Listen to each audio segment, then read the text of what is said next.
சிலையை கொண்டு வந்து நான் இந்த இடத்துல பிளேஸ் பண்ணிடுங்க. வீரபாண்டிய கட்டபொம்மன் துடிக்கிறது என் தசை, கொதிக்கிறது என் ரத்தம்.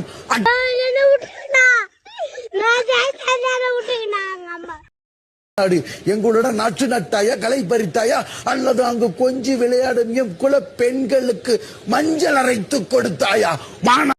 இப்ப என்னடா பிளான்ல இருக்கு நீ? கெட்டவனே, யாரிடம் கேட்கிறாய் வட்டி? ஒவ்வொரு தமிழ் மக்களும் நீங்க திரையரங்குகள்ல சென்று தியேட்டர்ல போய் படம் பார்க்கணும். அது ரிக்வெஸ்ட் பண்ணோம், நீ பார்க்கணும் அப்படின்ற மாதிரி.